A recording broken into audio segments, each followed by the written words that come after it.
Hello, welcome back to BB Kingle. Now today on the Halloween Origins we are talking about shape-shifting humans that turn into wolves or people that have been put a magical spell on and have become humanoid werewolves. And I've just given away what we're talking about there, and of course you've seen the title. So today we are talking about the origins of werewolves.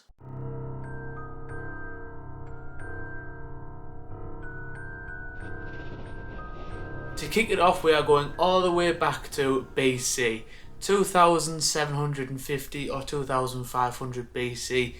They've had a guess, and there could be anywhere between those 250 years. And we are looking at something called the Epic of Gilgamesh, which is the oldest story on Earth.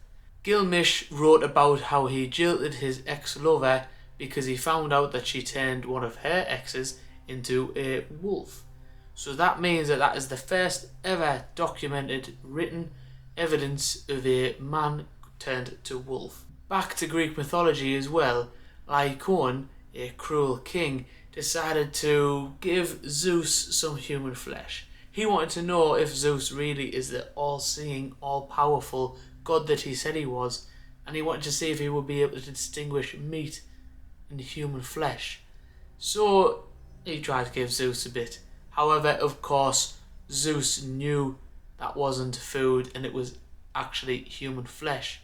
So he turned Lycaon and all of his sons into wolves. So there's another one. So even though there's not been any werewolves as such, there's been people getting turned from humans into wolves. But is there any werewolves that we know today that have been documented? 1521. Pierre Berjot and Michel Verdun held their allegiance to the devil, and they went on a killing spree, killing several children, but not as themselves, but as werewolves. They said they had an ointment that allowed them to change into wolves.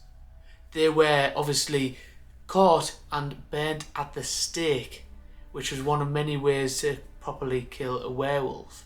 Also that century, the werewolf of Dole, Gilles Garnier, was also burnt at the stake for killing multiple children, men and women.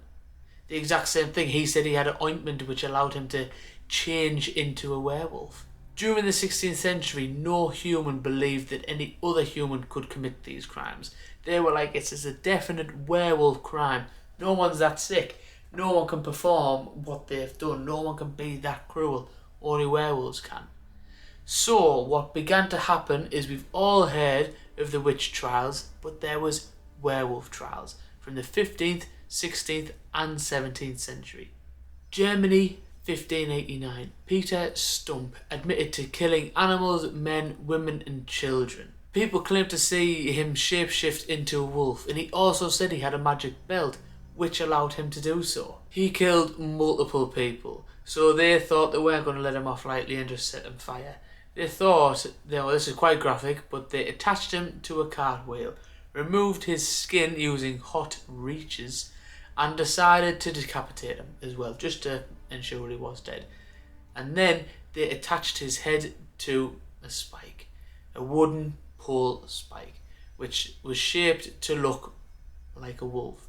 And then later in the years they had it, they then moved it and had it on display, just to show people what would happen to them if they decided to sign allegiance to the devil and parley with the devil.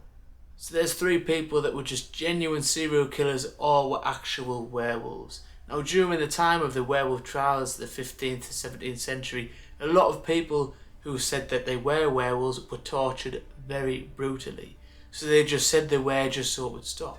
A lot of them were beggars and poor people. So was it just a werewolf kind of witch hunt, or was it actual genuine werewolf people that they were catching? However, some of them could have been genuine serial killers, paedophiles or cannibals that they were just getting rid of, and they just said they were werewolves. It's also very similar to a video I've done before, this one here, the Beast of Gevaudan, where no one knows what was ransacking that small France village between the 17th century and the 18th, even though it was actually 1765 to 1767, so I don't know why I said centuries. But for them 2 years, over 100 people died, and no one knows if it was multiple wolves, one wolf, or a werewolf. So it's also that kind of time period as well. A lot of wolfy stuff going on back then. There's a lot of legends, and there's one I haven't mentioned yet, and it's the full moon. It's not a full moon tonight, although that would have been quite cool. However, people say that if there's a full moon, a man can turn into a werewolf. So, where did that come from? Well, apparently it was popularised by the 1943 movie Frankenstein meets the Wolfman. That was where it really kind of took off. However, the Vikings said that if you wore a wolfskin belt during a full moon, that would allow you to take on the spirit of a wolf, and it would make you more ferocious during battle. And the Vikings also came up with the name werewolf as well. So it might have something to do with that, and over time it became something else. During the 17th and 18th century, people said the waxing and the waning of a full moon, well, just a normal moon, would also aid in transformation. So the waxing is the closer it is and the bigger the moon appears, and the waning would be the thinner the moon is. So apparently, depending on that, would aid in transformations. And then over time, in the 19th and 20th century, it became a full moon will just transform you, and that's it. Which was also, like I said, popularised by the 1943 movie, which a man must have turned to a wolf. A bit like Michael Jackson in Thriller. He became a werewolf on a full moon, he howled and that. So that must just be a folklore kind of little cherry on the cake just to add to the werewolves.